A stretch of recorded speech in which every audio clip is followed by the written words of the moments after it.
All right, hello everyone, and welcome back to the Zotac Cup Masters. This is the Asian Open Qualifier Final. I'm Android, being joined for the first time by the lovely Baseskip. What's up, man? Hey, just a little bit quiet for me at the moment, so I'm gonna turn you up quickly, Yeah, but I gotta good fix to my be mic. here. This is the no sound check going live at 3 a.m. kind of cast, but we should be all Yep. good. There we go. Is that any The better? right time zone for me, at the very least. All right, so how's it going, man? Oh, it's gone pretty well. Played some pubs so far today. Lost both of those, but got some casting to do now, so there you go. Looking forward to it. Get some DAC hype building. That's what we need. Absolutely, yeah. This is going to be the Asia region, but I believe it's everywhere but China. I believe China has separate qualifiers, so a lot of SEA teams here. We got Team Bazaar, the former WG Unity, rebranded and tagged up, and these guys have been crushing it in the SEA scene lately. Yeah, they've been doing really, really well. And pretty solid opening to the draft so far. Slardar Lifestealer, can't really complain. I mean, Team High Ground have some reasonably strong heroes, for their own, but I feel like the Slardar Lifestealer is definitely the more formidable duo so far. Yeah, it's just such a good opener. You've got your vessel, you've got really solid lanes already. Lifestealer doesn't need a whole lot of babysitting, pretty self-sufficient. I mean, Team High Ground definitely setting up for some good roaming, some good mid-game ganks, but they've got to have some real beef to their lineup if they want to get in there. And already with the Centaur banned out, the Underlord, there's just a couple less tanky heroes left in the pool. Yeah, the offlane pool has been pretty heavily targeted so far. The Baden, the Underlord, Centaur getting removed. Of course, Nyx Assassin can potentially offlane. I feel like it's not even worth really talking about Slardar as an offlaner much these days. Teams that are picking him are pretty much always running him as that position 4, and I think he's actually much better in that role anyway, just because he doesn't actually offlane all that well. So it'll be interesting to see what ends up happening here, because it could also be position 4 Nyx Assassin, and then both teams are going to be scraping the bottom of the barrel a little bit to round out their lineups. Yeah, I mean, what other offlaners are there that are picked up? Because clearly ABBA, first pick material, but always banned out now. I mean, what else do you want to see?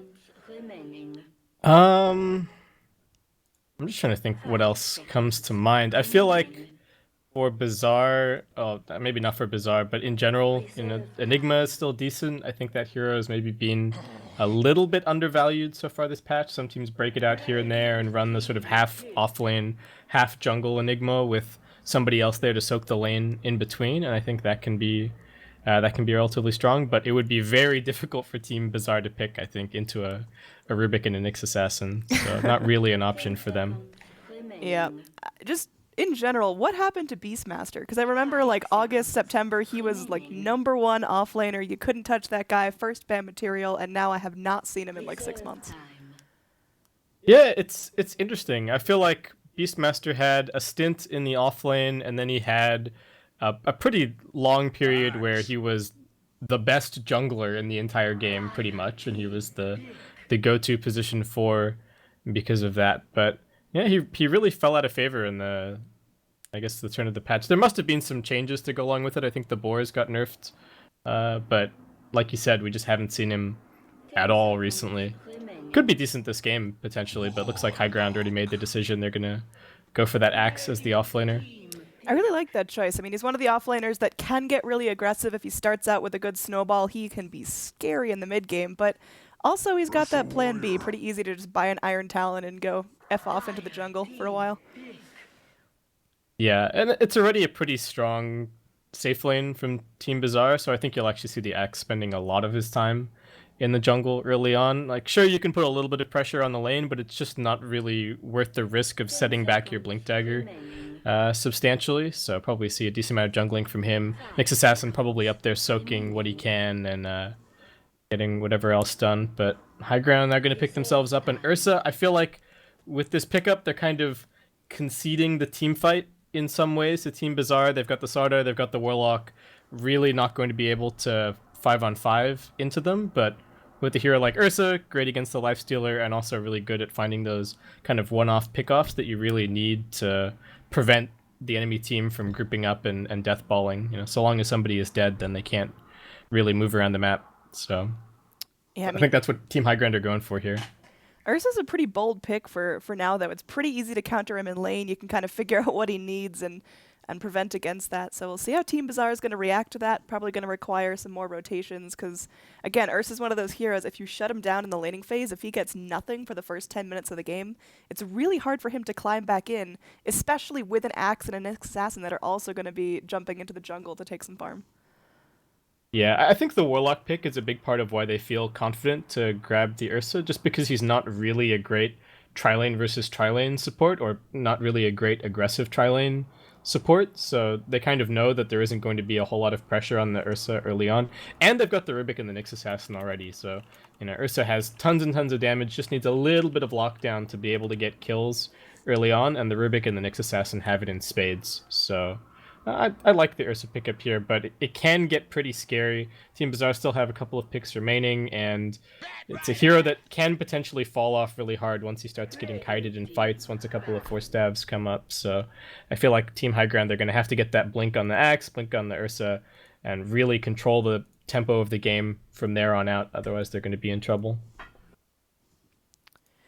Yeah, I mean, Batrider, I like the choice here. I think it's pretty solid, but Nyx Assassin, all he has to do is Carapace, and that's going to be difficult. So it feels like Bazaar, they're kind of going for that, I'm going to 5-man, we're going to group up, we're going to kind of move as a unit, and High Ground, they just really want to gank. Yeah, I think that's a really fair assessment of the situation right now. The Batrider also pretty good just in general at at kiting heroes around, so that's certainly going to be helpful against the Ursa. Not really as useful on the vision game as he maybe used to be, but that was a really long time ago, of course. But definitely good 5-man hero. Gives them a mix-up as well in terms of the Lifestealer bomb, so they can show the Slardar on a lane potentially, and Team High Ground will be sitting there thinking, oh hey look, we can see Slardar, so we're not worried about an Infest bomb, and then all of a sudden the Batrider jumps out, and they get a lasso gank instead. So I do like that they have those two options. You'll probably still see him spend the majority of the time in Slardar, but at least they have the option there. Yeah, again, just to restate the history of this finals, where it's coming from, this is the 6th round. There have been 5 best-of-1s before this, so High Ground and Bazaar come through it. They are undefeated so far, just grinding out the best-of-1s. And this is going to be a best-of-3, so little bit different strategy here. You can use Game 1 as a chance to kind of learn about your opponent, learn about their playstyle if you're unfamiliar, so maybe seeing a little bit more experimenting than we would have in the best-of-1s. Yeah, I think that's definitely something that could end up happening. So correct me if I'm wrong, but both of these teams make it through to the next stage as well. Yes, right? they both make it through to the main the qualifier. Regional final. Yeah. So this is just seeding then, in terms of they'll play one of the second place teams from one of the other groups. Yeah, I believe so.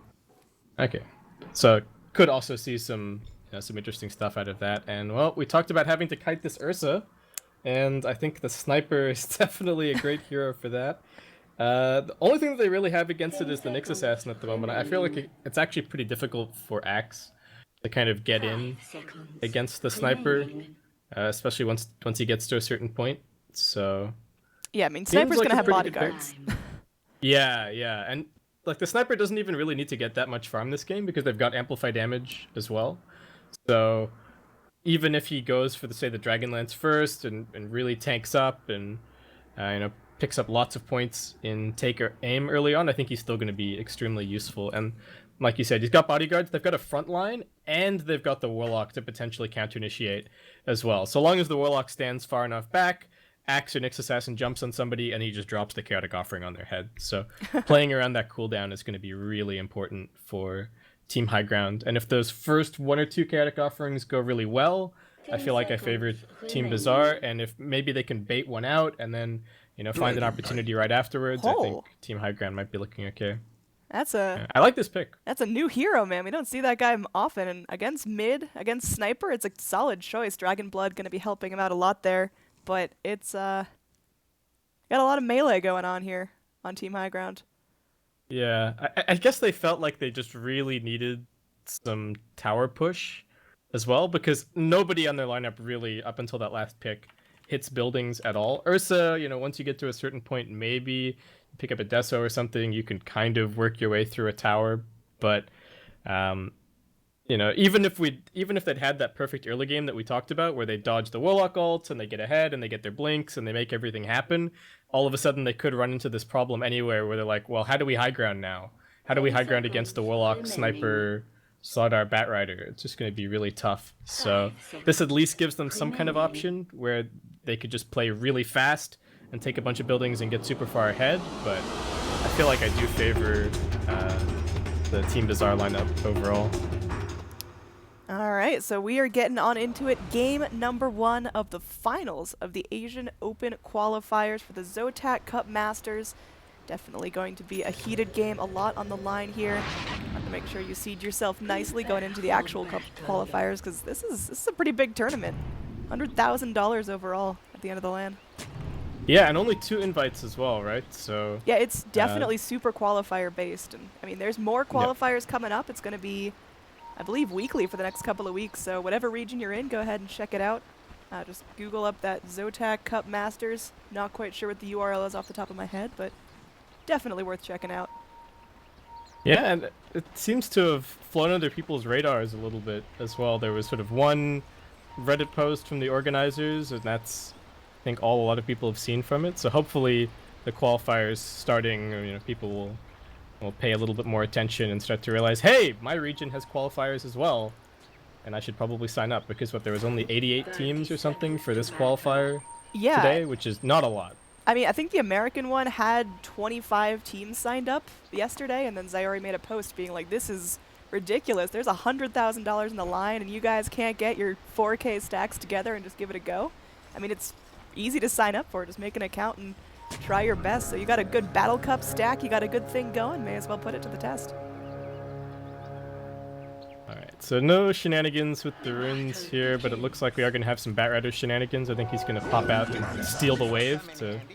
Well, I was about to say secure as level 2, but with the EXP nerfs, not really. Which does actually hurt an offlaner like Batrider a lot, not being able to get your level 2, which he really, really needs to have the option to either pressure the lane or, you know, back off into the jungle, but at least stealing the wave is going to help him out quite a bit here. He needs to be careful, though, since Ursa does actually have boots, but no Earth Shock, so it could be okay. Afu's going to be nearby with the Slitherine Crush if things got out of hand. Rubik hovering near as well, so just going to be pretty standard stuff. Now, DK versus Sniper, what do you expect to happen here? I think DK's going to be just fine. He's got pretty good damage, he's got way more regen than the Sniper can really deal with. I think DK as a hero just really doesn't really lose mid. Like, even if he ends up with 3 heroes in his lane and he gets forced back, you get at least enough CS with Breathe Fire, and then you can always be useful with your Dragon form. So I'm not expecting him to win the lane at all, but I think he should still actually do pretty well. And the fact that they've got a Warlock over on the enemy team means that they can't really gank him. I think it would take, you know, a full 3 heroes to grab a kill here. Or he'd have to be really out of position with like a level 5 sniper or something like that. Yeah, a little bit of heat going on in the jungle. Axe opts to just start out with the Iron Talon right away, but already forced into some regen as Slardar's just been doing a good job keeping on top of him. Yeah, this is why people love this position for Slardar so much, because you can move around, you can apply pressure, he's got pretty solid base damage, pretty solid move speed, just good stats all around, and it's really hard for most ranged supports in the game to actually, you know, trade hits with him. This is even without a stout shield on the Slardar, but he's giving Rubik a pretty hard time, so I don't know what they're really going to be able to do about him, especially since they know that he knows that the Nyx Assassin is in the off lane. So he knows that the Radiant have really put their lanes in a pretty aggressive, in a pretty greedy way. So he can kind of do whatever he wants on the map. Steal some runes, secure those bounties, and go from there. Yep, so far just going to be pretty even. Everyone getting some decent farm. Axe in the jungle. Going to be our last hit leader, no surprise. Our life stealer up top having a pretty free time here now, forcing Nyx Assassin completely out of lane. Mid lane going to be a wrap in. Slardar maybe hunting for a courier, but it's going to take the long route here. Trouble for Rubik, but he TP's out. Yep. Not a whole lot of early lockdown, so TPs seem to be the strat here. Ursa now forced behind his tower. He's got a stack of napalm on him, so walking in the fire doesn't feel that great, but should still be able to last hit just fine. You can tell this is an SEA game because you look at both of the carries' inventories and you see that they both have Boots of Speed and Orb of Venom. It's just like, all right, it's an aggressive region. That's what they're known for. But you can see it right here. You know, they don't want to let the offlaners get anything at all. I'm even surprised that the Nyx Assassin managed to grab almost level 3 up on that safe lane, up on the off lane, because it's really difficult for Nyx to lane against Lifestealer. Looks like he's gonna bail out now, doing a smoke gank down bottom with the Rubik, going on the Bat Rider. Definitely an ambitious target. He's got the 1 point in flame break, so he can kind of flap his way to freedom, and there he goes, just cutting his way through the trees. So Nyx Assassin not gonna have too much of an impact here. This Bat Rider is doing really well.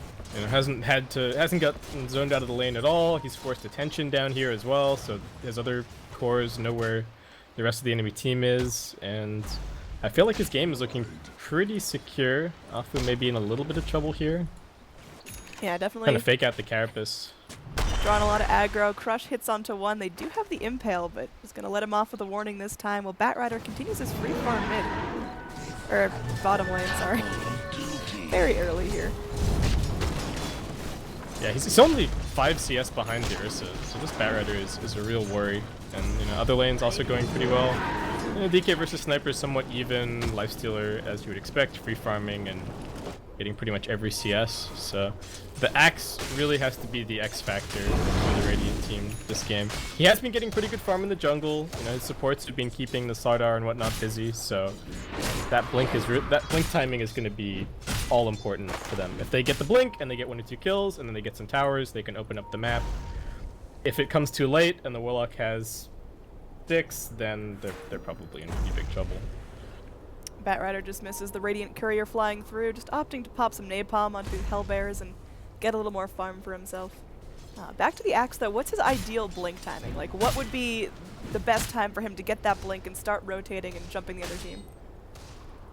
Well, I think realistically he could maybe get it around like 10 or 11 minutes. That might be a little bit early, but the one thing that he does have going for him is that the Dragon Knight might be able to rotate down to the safe lane and take a tier 1 tower quickly, so he's got that guaranteed income from there as well. So I think around that is probably what you're looking at. Oh, here we go. Mid looks like there's going to be a jump ready. They go in with the Shrapnel. DK immediately responds with a quick Dragon Tail, and that's all she wrote as Nyx Assassin shows himself, and it proves to be too difficult to gank for Dire to finish off.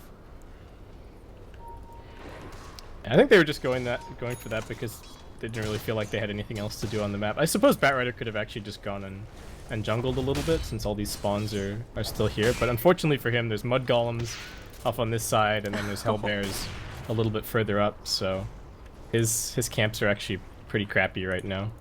Yeah, he did spend some time napalming these Hellbears down in the Radiant mid lane, and then I guess just didn't want to fully commit to that, instead opting to go and try to see if they could go for a pick onto the DK. Well, here we go. Lived up onto the Bat Rider. He slammed down. Flame Break buying him some time. He flies down into the river, but does have to leave some of these camps alone. And, well, Rubik's still going back in. Ursa's screaming. He wants to finish off as many creeps as possible, but the fire doing its magic, and Bat Rider ends up picking up a lot from this neutral pull. Yep, getting closer to his level 6. Nyx Assassin still trying to make something happen. Yep, they go and they find the Impale. There is going to be that Fade Bolt, but no more mana for the Rubik. They gotta get him here. Crush lands onto 2, but one more hit from the Nyx Assassin will secure first blood for the Radiant side. It was a really nice Carapace. He knew that he had to crush the Ursa so that to try and live, but it gets reflected and down he goes. Alright, so that's good news for the Radiant, at the very least. Axe has been stacking some Ancients a little bit as well. I think that's pretty difficult for him to take, but maybe he'll find some opportunity a little bit later on. Or they could just keep stacking it until Dragon Knight gets his level 2 ulti and then he can clear it. We got a smoke gank coming in down bottom. It looks like they really want to find a kill on the Bat Rider. Smoke's going to pop. Kangaroo tries to run away, but going to get snapped up by the Carapace. Now they got the lift. Ursa trying to do what he can, but will get crushed up temporarily. Afu, the bodyguard, comes in and zones and prevents the rest of the gank. We got a Warlock TP out of that as well, so Bazaar committing a little bit there. It makes a bit more space for the Axe up top. He's got a TP scroll in his inventory, so he can actually kind of hang around the lane. And then if the Lifestealer chooses to go on him, he can just TP back to his shrine or TP all the way back to base. So gives the Axe a bit more room. And already 1k gold, so Blink Dagger timing looking pretty solid right now. Lifestealer gonna start chewing on him a little bit. He's fine. He's got the call. Looks like he's gonna use it. Just getting himself a little more armor. Forcing the Lifestealer into a quirky position now. Walked past the bounty rune. Didn't take it, and Lifestealer grabbed that one up, so maybe a little bit of inefficiency before the TP, but can't really blame him for wanting to get out as fast as possible. Yeah, I think he was starting to panic just a little bit. He's like, I'm dropping pretty low, and I don't have call anymore. And I don't really know where this... Maybe he didn't know where the Sardar was, because I think the Sardar was actually just jungling. So, I knew he just had to get out. Yep, mid lane, our DK does go for the early hand of Midas. Yeah, he's had that for a little bit. It's well timed, but how's that going to affect his viability into the mid game? I guess part of it is that he's still waiting for his other cores to really get the items that they need to make anything happen. So even if he bought a super fast armlet, he wouldn't necessarily be able to get anything done, because I feel like any lane that he goes to try and push with the Elder Dragon form, they're likely to just rotate the sniper across to the same lane and spam down some shrapnels and prevent him from taking the towers. So I like this. I feel like it secures his game a lot, but again, I feel like if this goes late, I favor the Dire lineup just because of their hero composition. I think they're much better team fight, but they scale much better, so I don't mind the Midas, but I certainly don't think it's going to win them the game. Yeah, I mean, we talked about in draft how Radiant have a very snowball-heavy group. They want to get together, they want to get kills early on, they want to beat the playmakers, but they definitely need some more time to scale up, and just how slow is too slow? We're gonna find out. Yeah, we'll have to see. This first DK ultimate's going to mean a lot. The first Axe Blink gank is going to mean a lot. He's 1750 now, so not too far away. You know, a tier 1 tower would have been really nice for him to get that little bit extra, but it'd still be decent. The concerning thing, however, is that the Batrider is also getting a really good timing going right now. 1300 gold already, level 8 as well. So his team is really solid right now. Sniper unleashes the Assassinate, but DK takes it in stride, just keeping him back, forcing out a little more regen, and Sniper's been having a really nice game, but DK's still ahead of him in terms of net worth. This Slardar is actually super farmed as well. I looked at his net worth on the chart, and I was like, oh, 1800, okay. But he's actually just straight rushing the Blink, and he has 1400 in his piggy bank right now. Mid lane, we got an initiation onto Sniper. Dragon Tail connects, they follow up with the Impale, and it doesn't look like he's got anyone around to help him out. They don't have anything to go through the TP, but the raw right click is enough to kill him. And that's going to be a huge win for DK in the mid. Now up here, Axe in perhaps a little bit of trouble, getting open wound, getting feasted on. Rubik, though, he TP's in. They lift up his Batrider, but right into a lasso. Axe dragged through the flames. He goes in for one last call, but will drop. And now CCC still has that Impale on cooldown. They're trying to chase down the Lifestealer. He hops into a range creep, and he's on the move. They're wasting no expense to get him down. He's going to go Rage TP. This time the damage is not enough, and he will escape. Oh man, that was so brutal for Axe. Really well played by the Batrider, holding onto the lasso until the shrine was activated, and then using it to drag Axe away so that he couldn't get any healing. And that's a huge setback for him. Looks like he's still gonna have a pretty reasonable blink timing, but you know, Batrider is now neck and neck on gold when before he was like 500 or 600 behind. Yeah, Axe was at like 2k when he got killed. That's so brutal. So he's just going to be working on it, dropping his boots there. That's a bold play. Yeah, it's risky, but I think he knows where the majority of the enemy team is. He's got the Nyx Assassin scouting. Nyx is actually doing pretty nicely as well. Has his level 6. Hasn't been that successful. I feel like we need to reiterate as well that this Nyx Assassin was first phased by the Radiant team. Oh, I'll swipe this TD, but about it. Nice. But yeah, they like picked it in the first phase, and I feel like it hasn't really accomplished that much so far. Part of that is that the enemy team should have had the opportunity to pick around it, but it wasn't even that great against the Slardar Lifestealer when they first grabbed it. Bottom lane, Batrider gets real aggressive, trying to harass down the Ursa, but he's going to learn his lesson the hard way. Again, Nyx Assassin Carapace is just so good against Bat, because all you have to do is walk into the fire, and then Bat just stops in his tracks. Yeah, it's really solid. Alright, Nyx making things happen. Yep, they're Ursa, going down. are they going to get him here? Fresh. He'll connect. Ursa's Enraged still on cooldown, so it should be easy pickings for him. And they're going to give the kill to the sniper. Nana picking up another one there. And let's see, is he? Yeah, he's flying in his Dragonlance, so at least he's got something for himself. A little bit slow when you look at DK's farm, but it's all right.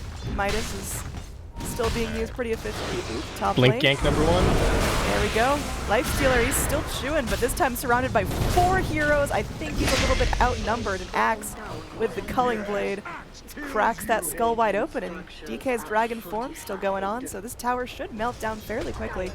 Warlock comes in, he's ready to drop the boulder, but he's got to get a real clear shot on this, and he's got to have backup.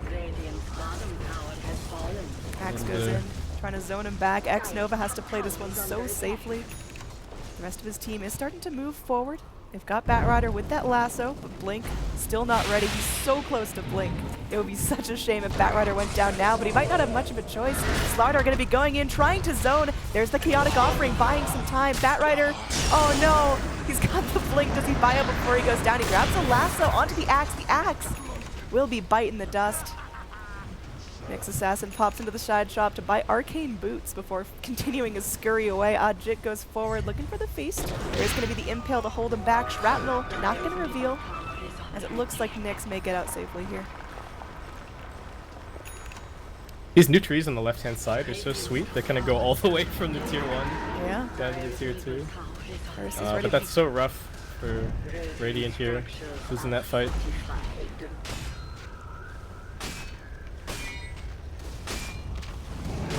It looks like they're just gonna lose this tier 1 as well for free. Well, I get the deny. But looks like the Golem is alright. Ursa gets 100 gold. Probably not worth, but they'll take it. Yeah, I think that's his blink reveal as well on the Ursa, but at least the thing that they're telling themselves right now is, okay, we lost that fight for the Chaotic Offering, but it's on cooldown now, so we can at least come and get a little bit of our own back. But you know, they traded 2 for 1 on kills, and then they're also going to end up trading 2 for 1 on towers if you count the tier 1 that they lost down bottom. And Sniper even able to rotate over and get some really good damage on this tier 1 tower mid. And they've got the Slardar playing. I feel like Bazaar is still doing really, really well right now. Yeah, just after that fight, we had like a million Blink daggers come out. It was Slardar, Batrider, both picked up theirs. Black Dragon in trouble. Oh no. Lifestealer pops out. Nyx Assassin very patient. Just wait until the rage ends. Now under the tier 2, that's going to get tougher. Triple man crush, but lift onto the Slardar. He may give his life for this. He was just evaporated. Good God. Slaughter kind of paid for Lifestealer's sins there a little bit. Lifestealer trying to be a little bit too cheeky with the Ancient Black Dragon. Almost gets punished for it, but at least Slaughter was there to bail him out. Lifestealer going Midas as well. Definitely picking up a lot of traction, especially in the SEA region. But I don't know, it feels like Dire might need just a little more gas in the tank if they've got the luxury to go for a Midas. But we'll see. X-Nova trying to zone. Doesn't have his Chaotic Offering. Going to be a little more difficult this time. But Radiant, they got what they wanted, and they're just going to back off, reset, and try again. Yeah, I'm not a huge fan of the Midas, but I can totally see why he went for it this game. When you're playing Starter Lifestealer, a lot of the time you can waste a lot of time infested inside of the Slardar, and it can be time that you lose and you end up falling a little bit behind in terms of your overall farm. So, very similar to buying Midas on Nyx Assassin because you roam around so much. I feel like the Midas helps to secure his game. And the other thing that he's probably telling himself is, our high ground defense is so good, we're probably not losing this game anytime soon. So it'll probably pay off. Nyx Assassin crawling around here. This is a pretty solid choke point. Every hero on the map just hanging around this mid lane, and we'll see what's going to be happening here. Center ward popped down. So if Nyx crawls back through, they will get eyes on him. Nana playing very safe. There is going to be a bat who jumps right the hell in there, looking for the axe. He will eventually fall. Look at the golems, well timed. Ursa's still in his ultimate form, blocking out a lot of this damage. He finally does fall. They will trade a Nyx too. This is going to be a big kill for the Dire if they can get out without any loss. They're moving forward here. Kangaroo going to get stunned up by the Dragon Tail, but they've got the upheaval channel. The low health Slardar goes back in for another crush, and it will secure an ultra kill for the Sniper. That's a rampage here at 17 minutes in. Sniper on top of the world. A full 5-for-0 trade. Flawless right there for Bazaar. Alright, I think the only thing that high ground have left at this point is like a pick-off, and then they get Roche. I think that's the only line of play that they really have remaining. We're getting further into the game, so they're spending more time dead relative to the Warlock ulti cooldown. And are they going to get anything here? Looks like they're trying for the sniper there. The impale does clip, and they're going to go in. They're calling him. So that's going to be a high bounty kill. Axe picking up almost 700 gold off of that, but I don't know if it's enough to get them back in the game. Looking at the overall net worth, you can just see what a plummet that 5-man wipe was. Yeah, this is good though. Like I said, the line of play for them is one pickoff into Roche, and it takes it pretty quickly here. They're going to do their best to interrupt it. Batrider and Zotac can really harass a lot from the side, but we'll see. There are a bunch of blinks to defend this Ursa. They got the Axe and the DK on the prowl. Sentry ward popped down, making sure no one's doing anything sneaky. Again, the Roche is falling, but they get the upheaval now. DK pops the stun onto the Batrider. Stolen Assassinate comes in. That's actually in a fair amount of trouble here. The Roche goes down. Ursa's got Aegis. The Bat's dead, so looks like high ground were able to at least get something out of that. Pretty solid fight for them. Yeah, Bazaar just getting a little bit ahead of themselves, I think. Like you said, they were on top of the world after they win the 5-0 fight and get the rampage on the sniper, but just stuck around a little bit too long in the radiant side of the map and kind of get punished. I think they're still ahead, but this Aegis could be really big. Yeah, you can see that swing on the net worth right back to 2,000 lead, which is pretty insignificant at 20 minutes into the game. And, well, Mask of Madness Sniper is back, in case you missed it. Going into a Shadow Blade after that, so rest in peace, my pubs. There we go. Nick's starting to unload on him. He already popped in his Shadow Amulet. Now he's just going to get stunned up by the Carapace. Looks like they are going to have a rotation in as everyone wants to go for this sniper kill, and they will find it. They do trade for the Nyx Assassin, and on the back lines, it looks like they're going to be trading for more as Slardar moves forward. Lifestealer very, very low. The Infest on cooldown trying to armlet toggle to save his life, and Batrider comes in with a perfectly timed lasso. Oh, they got him. Ursa's going to be popping his Aegis, and they should be able to find a secondary kill on this as well. Nova pretty much fresh out of mana, but they don't really need anything from him. It's just going to be these 3 big boys going in and doing the heavy lifting. So trading sniper, not the best, but getting 5 heroes for him and a tier 2 tower, I guess he'll take it. And that was without the chaotic offering, and that was with an Aegis on the Radiant team. So I think at this point, Bazaar just kind of running circles around poor team high ground. Yeah. I don't know what they do. That was the one line of play that I could see with the pick-off Roche, and that Aegis turned out to mean pretty much nothing. So.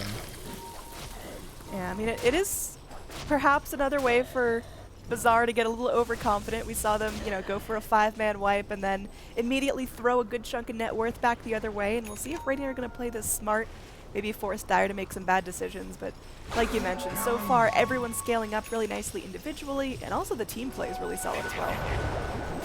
Yeah, I feel like the Ursa and the Axe really need to be sticking together a little bit more in terms of... I guess the Ursa has a lot of potential people that he can stick with to go and find a kill.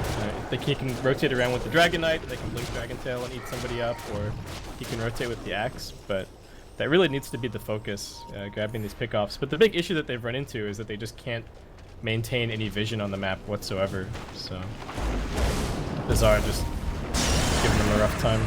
Yeah, there's a little bit of ring around the rosy, but in the end, 3 versus 1 Axe, you can call, but you can't hide, and Ajit just snaps up a real easy kill.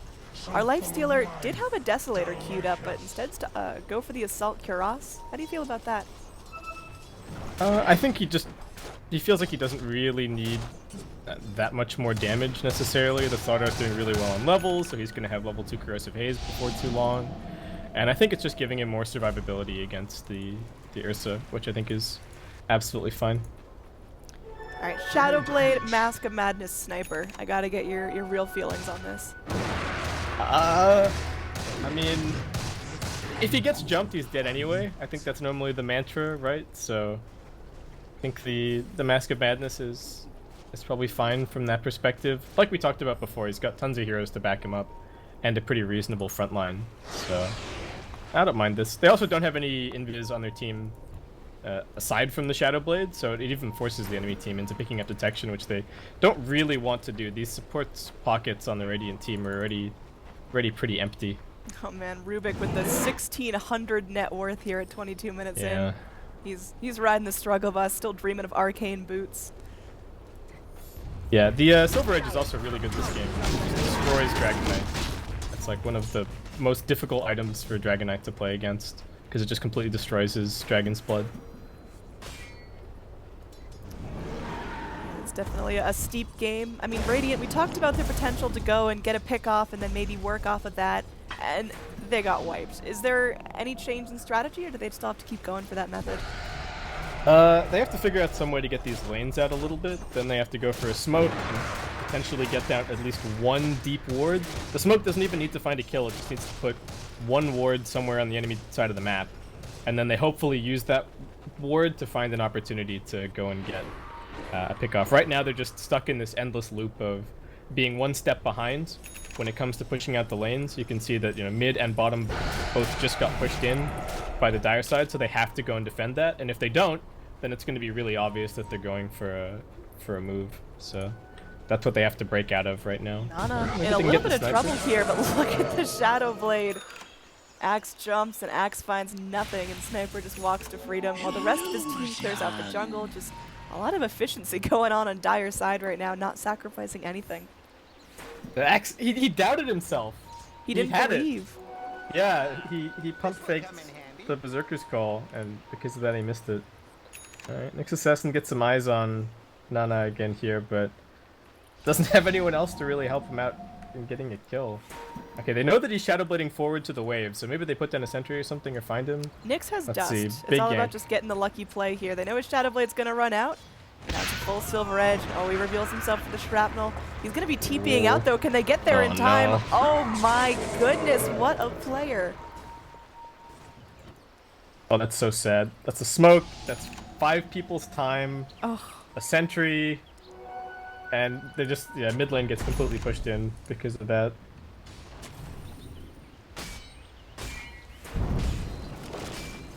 Now the Lifestealer has his AC, so yeah, things are getting worse and worse. Very difficult. Now you can see the net worth just kind of slowly riding down, about 10,000 in favor of Dire right now, and Radiant, they've got to go for some good high ground defense here. Nyx Assassin certainly nowhere near thinking about an Aghanim Scepter, so there's not a whole lot of high ground that Radiant can put out. Yeah, and it's gonna get even scarier now that the Batrider has his BKB, so he can go in and he can jump somebody without having to worry about the Carapace messing him up at all. So yeah, this next team fight is looking pretty unwinnable. I mean, I think it was unwinnable before, just because of the Chaotic Offering and the Slaughter. You can't get both the Warlock and the Slaughter in one initiation. If they're standing on top of each other and they both get called, then that's just a huge misplay. So they've always got that way to counter-initiate and win the fight. Nana going in onto the Ursa here, playing a very patient game, still has that Silver Edge rocking. There we go, there's the crush, and just look at the damage. That was a 4-shot. Please calm down, Nana. Things definitely going Dire's way. I mean, we saw how much damage Sniper can do, and he's not even top of the chart there. We got Lifestealer, the big boy here. Mass pings coming from the Radiant, but they just can't deal with him. Now full Assault Cuirass online.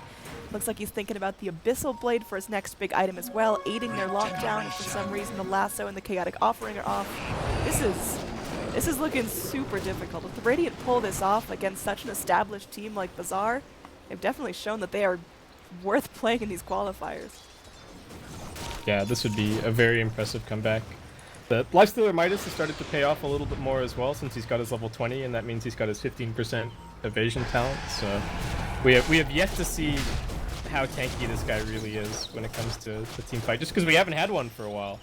Bazaar have just been pretty comfortably farming up. I feel like they're just going to control the space around Roche, continue their net worth advantage, and then look to take Roche on with the Corrosive Haze.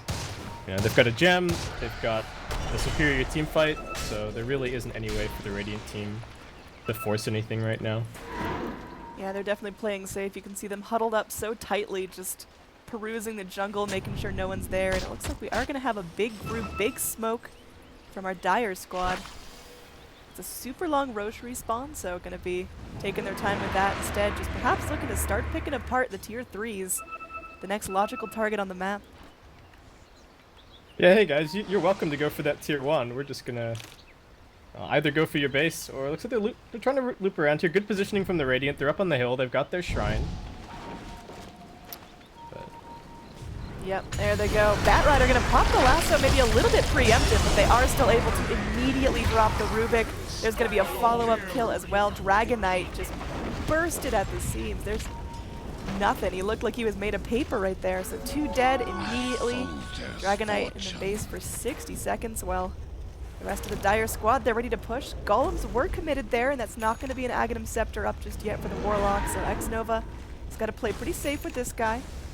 But of course, with Sniper joining the fray, he could just mush down this tower. you like this 30-minute Midas coming up on the slaughter? Yeah, efficiency, bro. Gotta pad those stats. I mean, what Improves else your does Dota he buff need? He's got profile. Tranquils and a Blink, and that's the full kit that he needs to be phenomenal in this game. Yeah, I think a 4-staff for a Yules would be really, really good if the game was actually somewhat close. Yules is just so brutal for Axe. He blinks, blade mails, calls, and then he spends the entire duration up in the air. But Denied the mid-racks. All right. I mean, it technically an efficient play, but I think if you're at the point where you're denying your racks, it's not looking so great for you either way. yeah, and the script is really obvious for Bizarre from this point forward. They take out the Shrine, they secure the Roche, they go and maybe they wait around for the Chaotic Offering if they really want to, and then they just go high ground again and look to close out this game. Yep, lots and lots of money coming in, about 20,000 net worth lead when all is said and done and everything evens out. They're gonna have Nyx Assassin just doing his best to crawl towards this. I feel like a gem wouldn't be out of place if you're looking at the Dire side, just making sure that Nyx can't even get close to you without dying. Yeah, they've already got one on the mat. Oh, okay. I was looking on the Slardar. Not bad. Now here we go. They're just jumping. No rest for the Wicked. This Rubik respawns immediately. Killed off again. Now they're going in. Sniper in a little bit of trouble here. Looks like he will fall. Kangaroo looking for more. Double Man Crush comes in. The BKB from the DK saving his life for now. Ursa's Aghanims and Rage trying to do some work, but oh, that's a nice impale from the Nyx Assassin. Ursa's going to be getting both of them. It's just Kangaroo left. And he's going to be going down as well. Drops the gem right into the Nyx Assassin's pockets. That was an enormous play. It looked like Dire in such a strong start, but then fizzled. All right, comebacks. Well, they lassoed the Rubik, which I think was.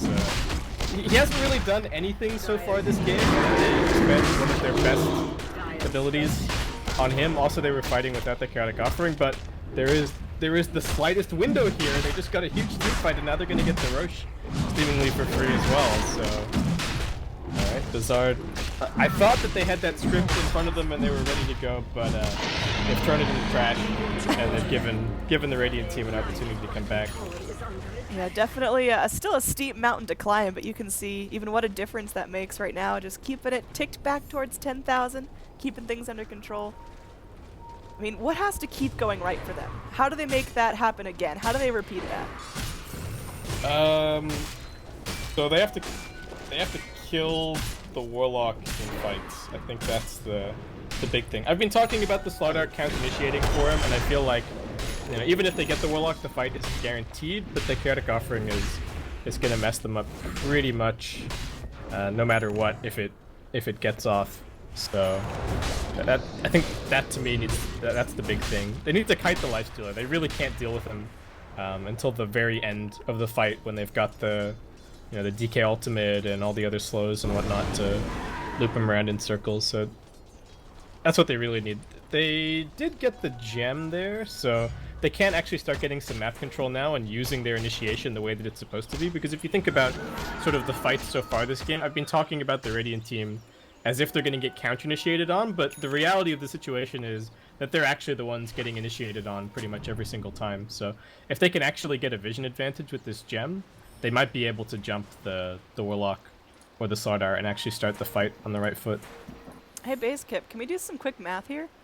How fast can Sniper go? He's got Mask of Madness, Sanjin Yasha, and a Silver Edge, as well as Phase Boots.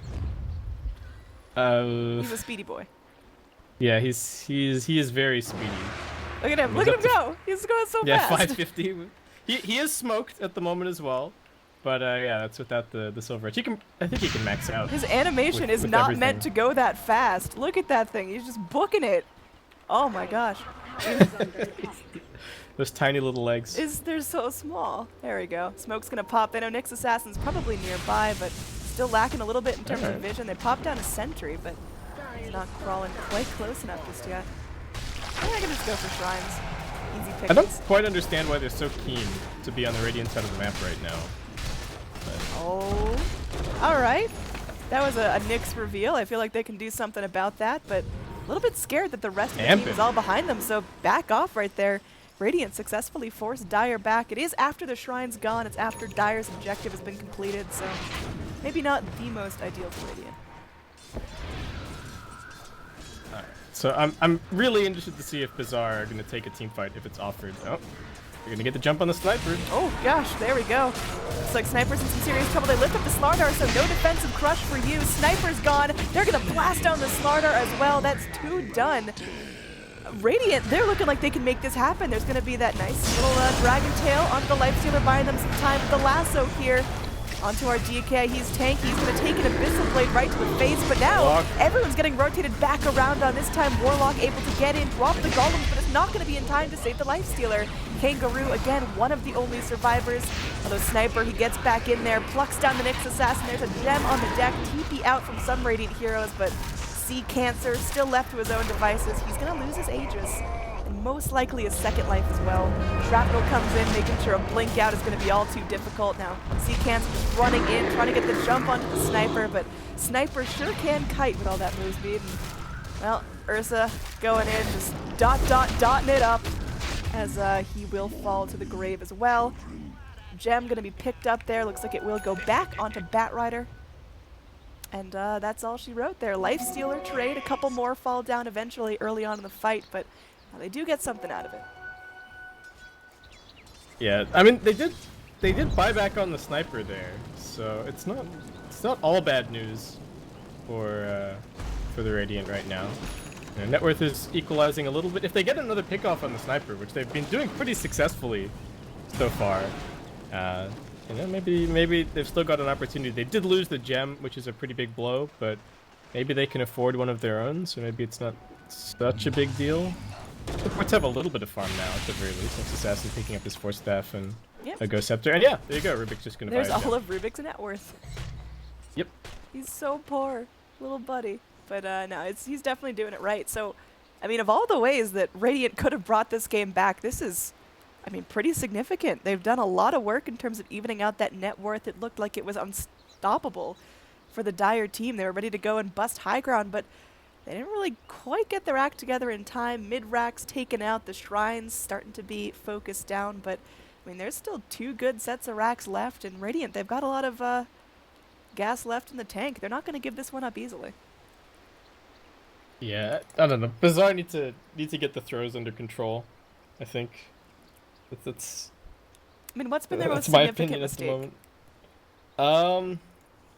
I think the most significant mistake was sticking around near the Roshan pit with Warlock Ultimate still 30 seconds on cooldown.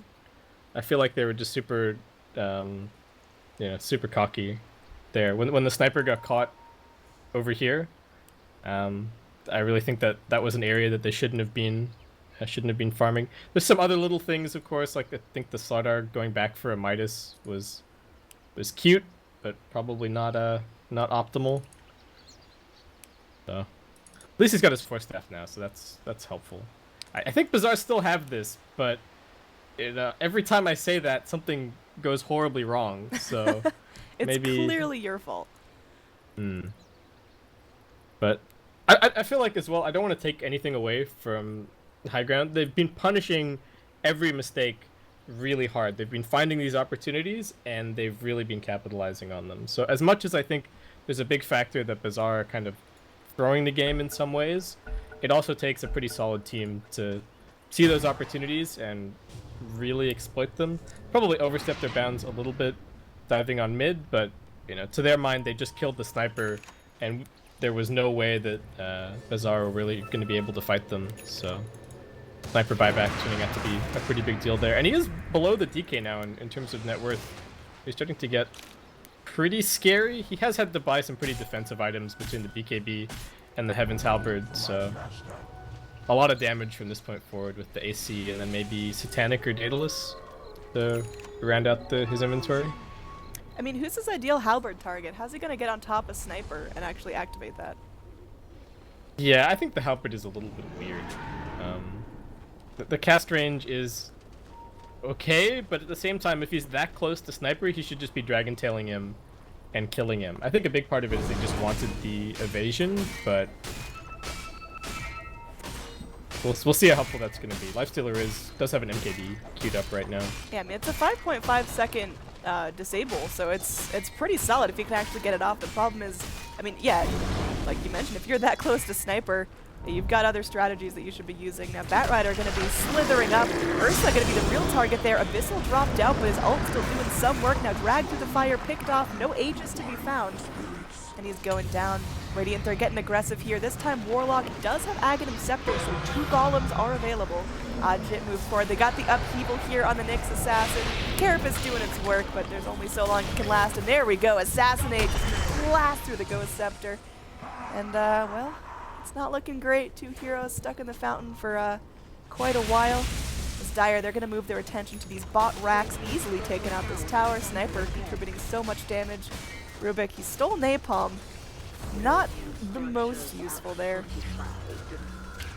Easy heal. Yeah, they even had Sniper Illusions pushing bottom to set this up. So, yeah, it's like 3-second lane of racks. They might even stay around because they've still got their Warlock ulti and they've got another lasso in 7 seconds time. Another set of racks fully goes down. Dire lose nothing except for a couple ults, and it looks like they're going to reinitiate here. Kangaroo force-staffs himself in under the tier 4s. They are just ready to get this fight going. There's the double Golem. Rubik just plummets. There's a BKB popped out from the DK, but is he even going to make it back to Fountain? Sniper trying to go for that shot, waits till the BKB wears thin, but instead just going to back off, impale off the mark from the Nyx Assassin, and it looks like he may pay for that. TPing back to his home from just outside the fountain. And now Ursa goes in, lays the Abyssal Blade onto the Lifestealer, but it's still not looking good. Even under Shrine, Ursa is brought down. DK about to go down as well. Just gets focused here. The Assassinate from the low ground doing some work, and the GG comes out. Bazaar will take game number 1 against Team High Ground in this best of 3. I think the Warlock pick put in so much work for Team Bazaar at this game. I feel like that was it was really the big reason why the Radiant team were never able to actually go in and pick somebody off in a fight and start things on their terms. Of course, they were behind a lot and had troubles with the vision game, but I'm interested to see how game 2 goes if it's less of an outdraft. I think it could actually could be pretty interesting. Yeah, absolutely. I mean, there was a lot of things at play there. The lanes seemed to go really well for Bazaar. High Ground never quite got their snowball up. We really felt almost no impact from that axe at all. By the end of the game, I don't remember him participating in a whole lot of fights because he was just really easily zoned.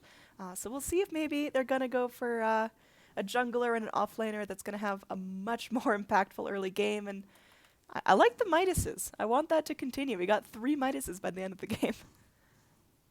Yeah, that's C Doto. All right. So again, game number 1 wrapped up in favor of Bazaar. We're in a best of 3 to determine the winner of the Asian Open qualifiers for the Zotac Cup Masters. So stick around. Going to cut to some music. We'll have game number 2 coming up shortly.